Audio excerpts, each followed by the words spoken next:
आपल्याला नेहमी असं वाटतं की आरोग्य चांगलं ठेवायचं म्हणजे खूप घाम गाळायला पाहिजे, खूप मेहनत केली पाहिजे.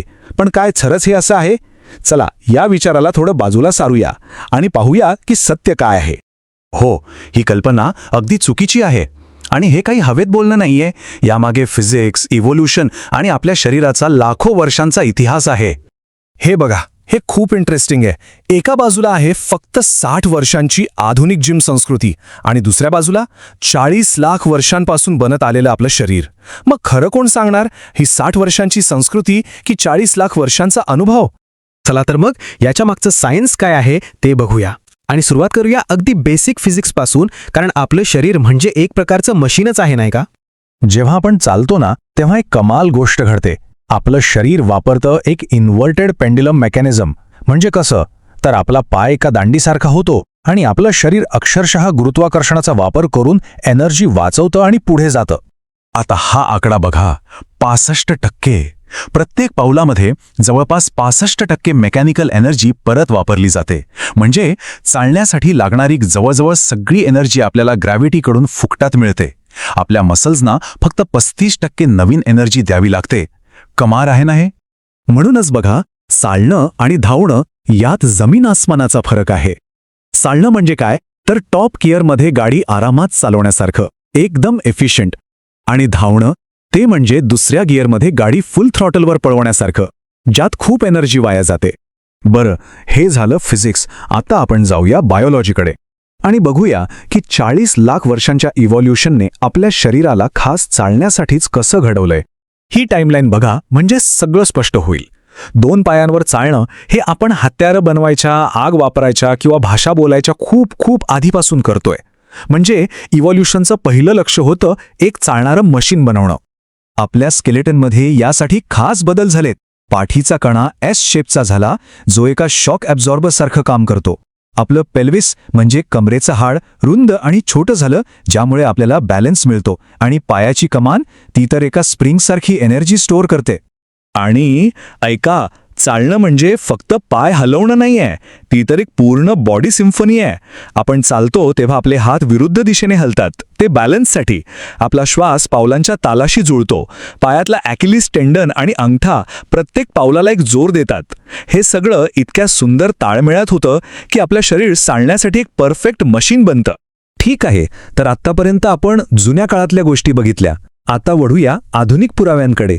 आजचं विज्ञान आणि डेटा आपल्याला काय सांगतो? चला, टांझानियामधल्या हज्जा जमातीचं उदाहरण घेऊया. हे लोक व्यायाम म्हणून काही करत नाहीत.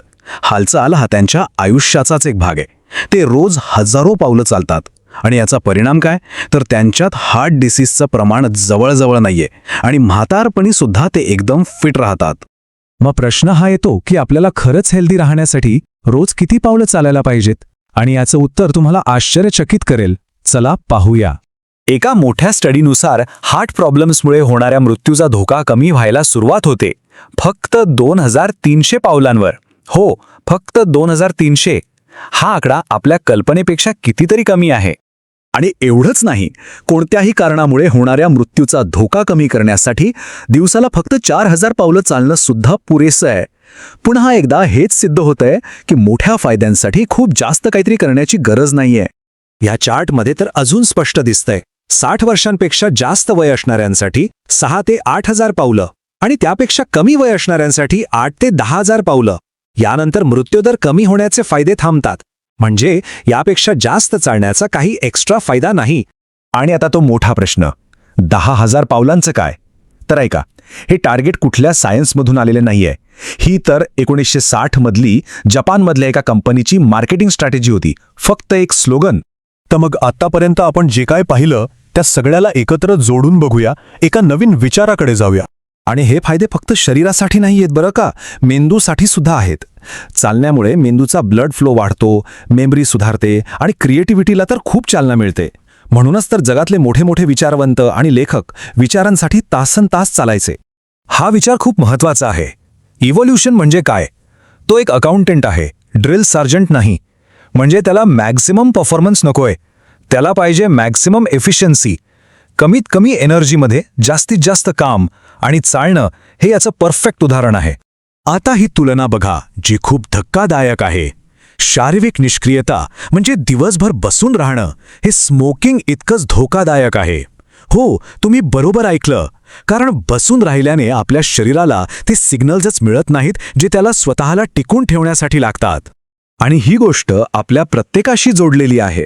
आपण म्हणजे काय तर या पृथ्वीवरच्या इतिहासातल्या चालण्याच्या सगळ्यात मोठ्या प्रोजेक्टचं लेटेस्ट प्रॉडक्ट. आपले सगळे पूर्वज चाललेत लाखो वर्षांपासून. जे जास्त एफिशियंटली चालले तेच टिकले. आज आपल्या शरीरातलं प्रत्येक हाड, प्रत्येक स्नायू त्या इतिहासाची साक्ष देतो.